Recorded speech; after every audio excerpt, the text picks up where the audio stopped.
Nama saya Leni Rahman.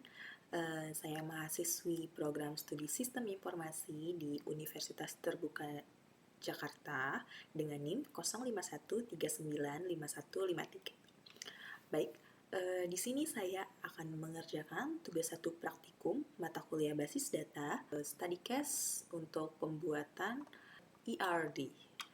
Oke, lanjut kita kembali ke kasusnya.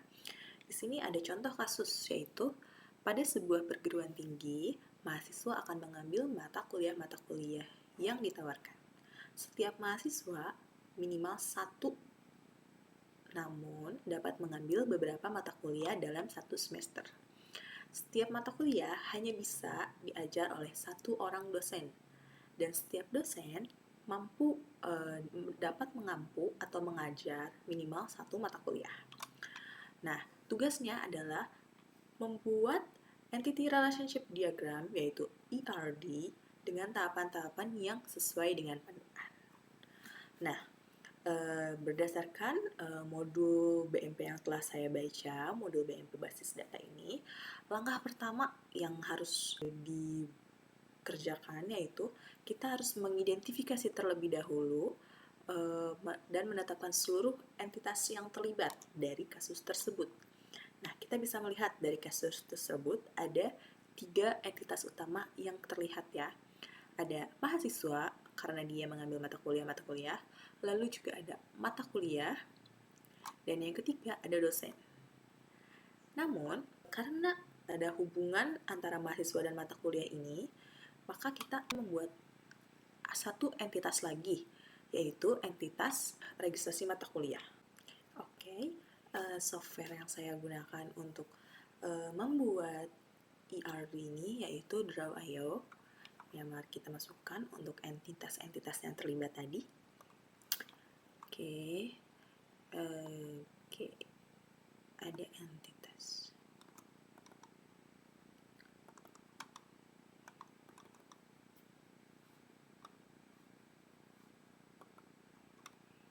Di sini mahasiswa.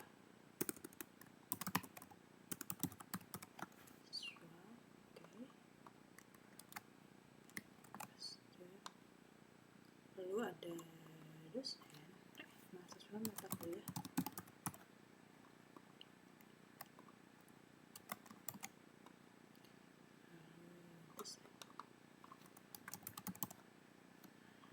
Lalu ada entitas tambahan yang tadi sudah saya jelaskan, yaitu registrasi mata kuliah.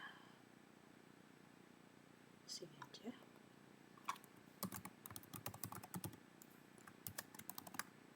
Oke. Nah, kita lanjut untuk step yang kedua, yaitu untuk step yang kedua, kita menentukan atribut-atribut dari masing-masing entitas beserta primary key-nya. Oke, entitas yang pertama yaitu mahasiswa. Mahasiswa ini saya menentukan ada 2 atribut yang terlibat, yaitu ada NIM mahasiswa itu sebagai primary key, dan juga nama mahasiswanya.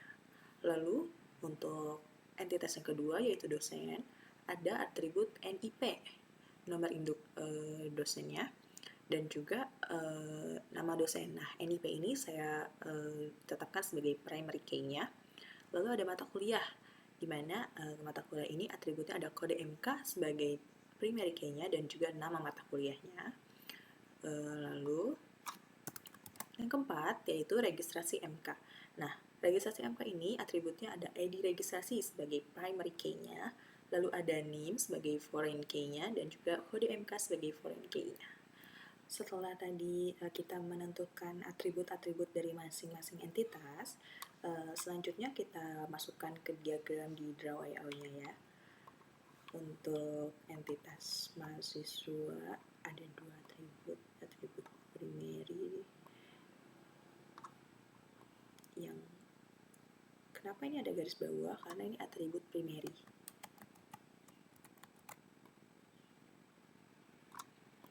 Oke, masing-masing entitas sudah dimasukkan atributnya. Oke.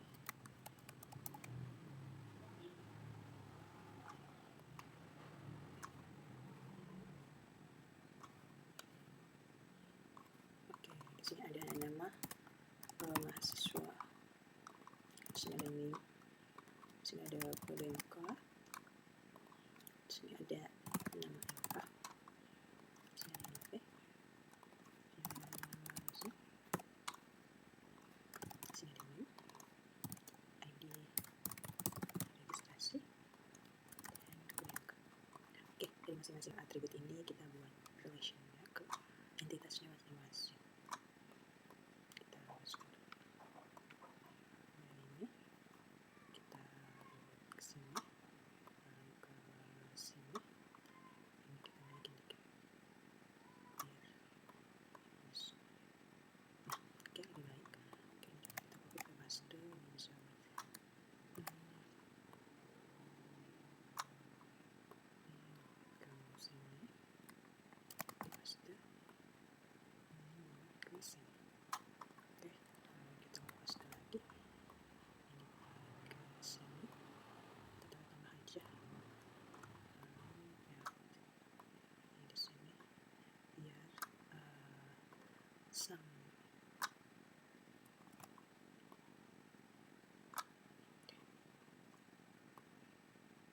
Oke, lalu juga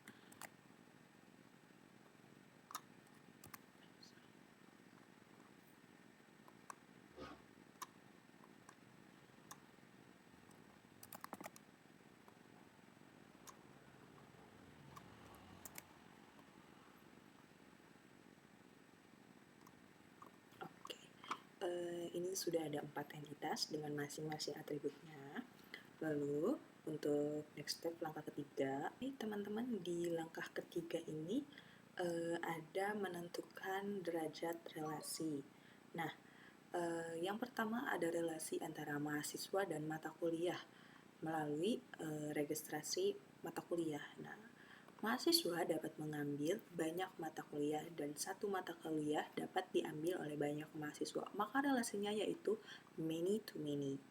Nah, lalu ada juga relasi hubungan antara mahasiswa dan mata kuliah, yaitu ada entitas hubungan yang bernama KRS atau pengambilan MK.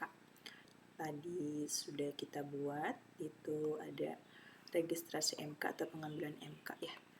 Kita ubah registrasi MK. Oke. Dengan atributnya NIM, kode MK, dan ID registrasi. Lalu juga ada hubungan antara dosen dan mata kuliah. Nah, setiap mata kuliah hanya dapat diajar oleh satu dosen, dan sedangkan dosen bisa mengajar lebih dari satu mata kuliah. Maka hubungannya yaitu one to many. Oke, ini ada tabel matrix yang bisa menggambarkan lebih sederhana ya dari penjelasan tadi, di mana mahasiswa hubungannya dengan mata kuliah adalah meregistrasi mata kuliah. Mata kuliah dengan mahasiswa adalah hubungannya diregistrasi. Mata kuliah diregistrasi oleh mahasiswa. Lalu mata kuliah yang berhubungan dengan dosen, yaitu mata kuliah dapat diajar, mata kuliah hanya dapat diajar oleh satu dosen. Lalu dosen dapat mengajar lebih dari satu mata kuliah gitu ya. Oke, dari sini kita kembali lagi ke diagram yang tadi untuk menggambarkan relasinya. Baik, teman-teman, step ketiga yaitu kita membuat relationship dari masing-masing entitas yang terlibat. Nah, di sini yang pertama saya mau hubungkan dengan relationship yaitu antara entitas mata kuliah dan entitas dosen. Oke, di sini kita masukkan relationship. Di antara kedua ini saya menggunakan relationship mengajar. Nah, satu dosen bisa mengajar beberapa mata kuliah, namun satu mata kuliah hanya bisa diajar oleh satu dosen. Kita rapihkan dulu. Oke, di sini saya buat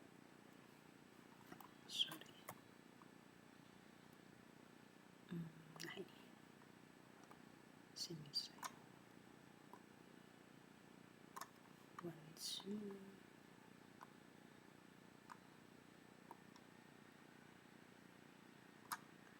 Oke, ini adalah relationship mata kuliah dengan dosen, di mana mata kuliah hanya bisa diajar oleh satu dosen dan dosen bisa mengajar beberapa mata kuliah.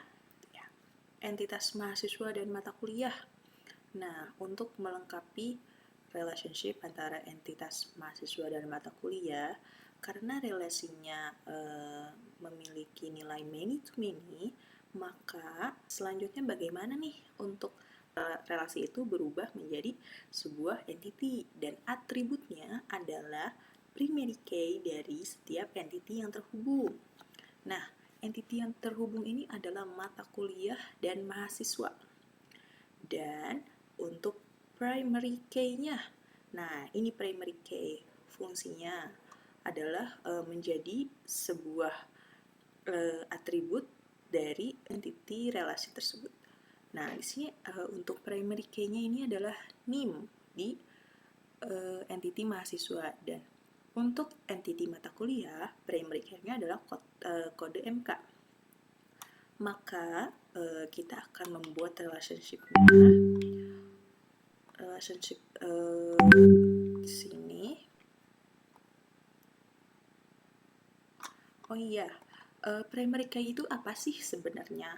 Primary key itu adalah indikator unik dari setiap entity yang menjadi kunci utama, dan biasanya dibedakan dengan menggunakan underline. Makanya dari awal saya menggunakan underline. Oke. Nah, ini kita mahasiswa meregistrasi.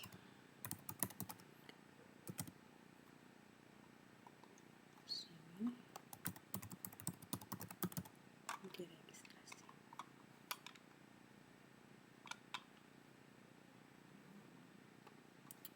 Oke, ini kita buat.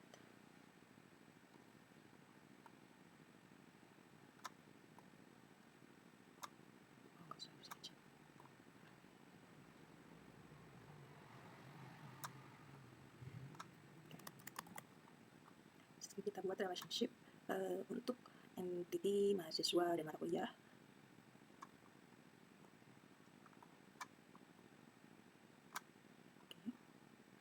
Terus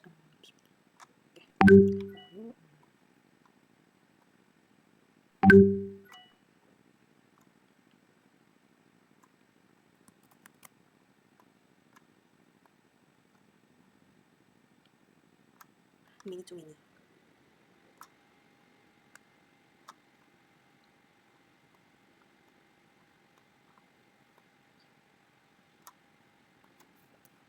Many to many.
Oke, ini adalah ERD yang telah saya buat. Ini sudah jadi relationship-nya, hubungannya, relasinya dengan masing-masing entity. Barangkali dari rekan-rekan semua ada koreksi atau ada saran, mungkin berkenan nanti dicantumkan di kolom komentar. Sekian untuk praktik pembuatan ERD dari study case pada tugas 1. Oke, saya Leni Rahman, izin pamit.